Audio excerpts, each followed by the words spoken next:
Hello everyone, this is Bob and Threadbare, and welcome back to Weaving Worlds. For today's topic, I'm going to dive into a fairly philosophical question, although it may not seem that deep on the surface. The question is, when you build your setting, should you make decisions that will make the setting feel more realistic, or should you make decisions that will make it easier to tell stories with your setting? I made a similar video a while back where I discussed the value of hard science fiction versus soft science fiction, but this time we're looking at the problem from a different angle, and I think you'll appreciate the differences once I get going. First, however, let me explain what it means to create a realistic setting. Realism is messy. So here's the thing about reality. A lot is happening all at once, and as it happens, it's almost impossible to predict which events are going to be memorable for all time and for all people, which ones are going to enter the regional memory but be forgotten and ignored outside of that region, and which ones are going to matter right now and then never again. Thanksgiving in the United States was a regional holiday practiced in New England and nowhere else, but after an advertising push, it became a national holiday and part of our American heritage. On the other hand, the Whiskey Rebellion was a serious issue for the people who raised arms against the federal government, but today it's a footnote in history. Then, of course, there's all the boring stuff that fills in all the gaps. I mean the stuff that nobody thinks about, like your day job, your morning routine, the time you spend chatting with friends, or the meals you eat. For the most part, it all blurs together, and sometimes that blurring starts even as the activity is ongoing. You might not realize until much later that a particular conversation or a specific meal had a much bigger impact than you thought it did. And even then, all of the details, aside from that one life-changing moment, will be indistinct and overlap with all of the similar moments that don't carry the same recognition. So what does that all mean for setting creation? It means that the real world doesn't fit into any sort of mold, and that there are always people and lands and situations with messy edges that defy description. It means that the world exists for its own sake, not for the sake of being included in a narrative. And so when you create a realistic setting, your goal is to create a world where people interact realistically, even if those interactions would be boring, and where the geography and climate follow patterns because of the interaction of powerful forces, and not because you want your characters to sail from a desert to a tropical island in exactly 3 days. Writing stories for a realistic setting isn't going to be as easy as the alternative, but that also means that the stories you write are going to be more interesting, because you have more information to draw from. And not all of that information is going to fit into a neat and tidy box. Stories are neat. In the ideal story, every character serves a purpose, and every moment has a meaning. Not a second of the audience's time is wasted, because every aspect of the story must exist, or else the story will lose some or all of its meaning. You can design a setting the same way. Every aspect of the setting exists because you plan on using it in a story, and if you can't use something in a story, then that something does not exist. If you change your story, or if you write something new, then new things will pop into existence. And if you decide something from an old story has become inconvenient or useless, then that thing will either change into something useful, or else stop existing.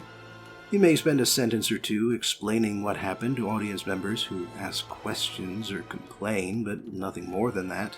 Once the thing is outside of your stories, it no longer matters. The chief advantage of this approach is efficiency. You only build as much of the world as you need, and that means you can spend more of your time on crafting stories. However, this approach also leaves you open to plot holes and inconsistencies, since you aren't keeping track of long-term consequences, unless they can serve as a story beat. It also makes it hard to use your setting as inspiration for new story ideas, since everything about your setting is already being used. Stories are reality. Now here's where things get philosophical. Stories are the way that humans remember and understand the past and the world around them. We turn a series of events into a narrative, and by doing so we turn individuals into protagonists, and we add meaning to an otherwise meaningless jumble of actions. Alexander the Great was a Greek general from Macedonia whose armies toppled the Persian Empire, and as he was doing so, he spent most of his time traveling, overseeing his armies, discussing strategies with his generals, sleeping, eating, and defecating. But what do people remember about Alexander? They remember the time he cut the Gordian knot in half to declare himself the king of the Phrygians. They remember the time he traveled to Siwa Oasis, where the oracle declared him the rightful pharaoh of Egypt. They remember that when he saw the breadth of his domain, he wept, for he had no more worlds to conquer. These are the stories about Alexander the Great, and even though half of them are exaggerated and the other half are made up completely, they are how we understand the man who was the Greek conqueror. Here's the reason why I'm bringing this up. Reality is messy, and in fact it is so messy that our brains need to clean it up to understand it. That is the purpose of stories. All stories, regardless of their context, subject matter, or how fictional they are. What this means is that there are neat stories out there that are based on messy reality. And with that in mind, there is nothing stopping you from doing the same thing. You can build a world that is messy and rough and then ignore all of that roughness to create a story that is neat, tidy, and focused. It does take longer to create a messy world, that doesn't change, but just like reality, a messy setting can support any kind of story. Messy stories are also neat. The TV show The Sopranos famously ends with an abrupt cut to black. There's no climax, no big resolution, no cut to the future to see how the characters are doing 10 years from now. It all just ends. This was a deliberate choice on the part of the creators. They used it to point out that there is no real ending.